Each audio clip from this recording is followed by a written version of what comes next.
It is going to be a very busy week for the UFC. They have 3 events going on. They have a tough finale, a fight night, and then UFC 200, which is their numbered event. Which means, of course, this weekend is going to be quite busy for me, because I have to make predictions for them, plus do the Fighter of the Month for June. So I'm going to start with the fight night that's going on. We have Rafael dos Anjos and Eddie Alvarez going into the main event. Rafael dos Anjos, you know, his record isn't quite as good. 24-7 versus 27-4. Say that quickly and you can get confused. I do, however, think that Rafael dos Anjos will probably keep his title here. He may well, it may well be decision, but there we are. The other thing is that they're quite high statistically on the ground. Yes, on the ground. So who knows with that one. The next one, Roy Nelson versus Derek Lewis. Don't know much about Derek Lewis. Don't particularly like Roy Nelson either. They are ranked 10th and 12th respectively. Records 22-12 for Roy, 15-4 for Derek. And this one looks like it's going to be a stand-up war because the statistics are almost nothing for groundwork or decision. I'm tempted to say I think Roy Nelson will probably win that one, but I don't know enough about them to say, to be honest. The next one, Alan Jouban and Belal Muhammad. Don't know. It says here Belal has a perfect record of 9. The other one's 13-4. And neither of them have much ground game according to the statistics, at least not winning on the ground.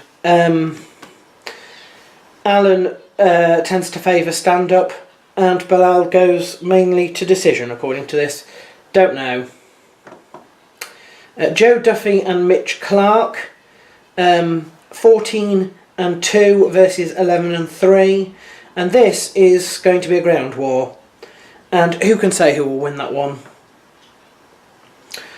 Let's go to the undercard then. Mike Pyle and Alberto Mina. Again, Mike Pyle lower down on the card than he should be. He should be further up. If I was doing the card, I would have put him third one down. But there we are. He's fighting Alberto Mina with a perfect record of 12. I still fancy Mike Pyle's chances here. So I'm going to go for him there. But I do think that could be a test to make sure that he's still, you know, got it, so to speak. Because a perfect record of 12 is not bad. Most of it's mostly finishes as well. 42% on the feet, 50% on the ground for Alberto Mina. So there we are.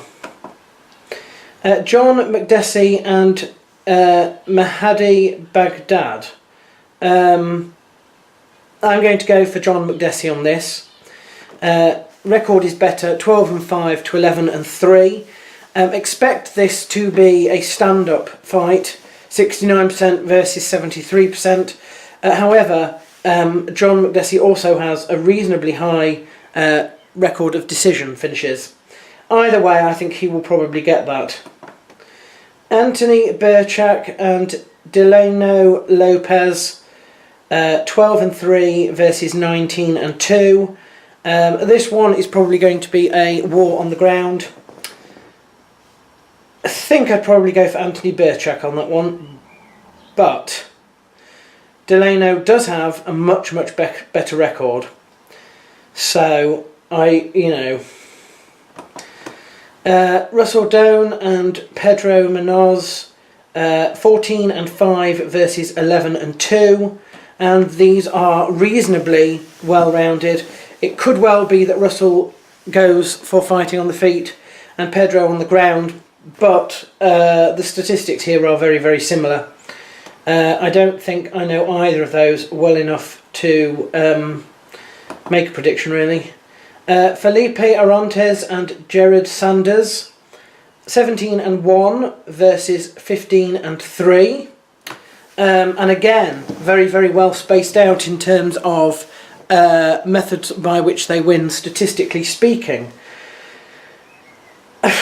And these two are both very good fighters. They are very good fighters. Jared Sanders has the better record.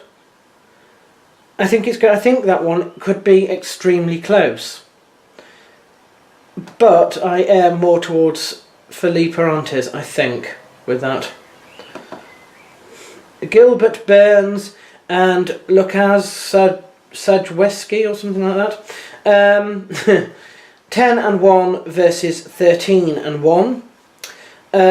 Gilbert Burns, very, very big on the ground. It's also Lucas's main area of strength as well. So this will probably be a ground war.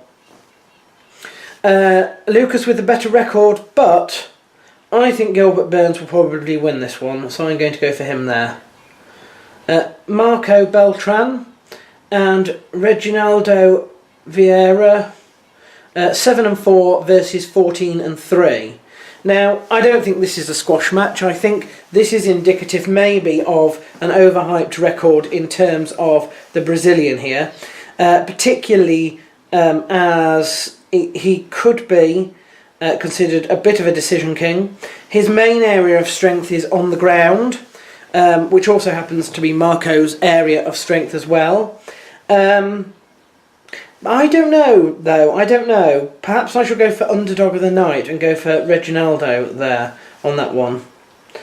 And the final one, Vicente Luque and Alvaro Herrera, 8-5 versus 9-3. And this is going to be striker versus groundsman, with Alvaro probably on the feet. Neither of them have any decision wins according to this statistically, so you can imagine this is probably going to be a finish. I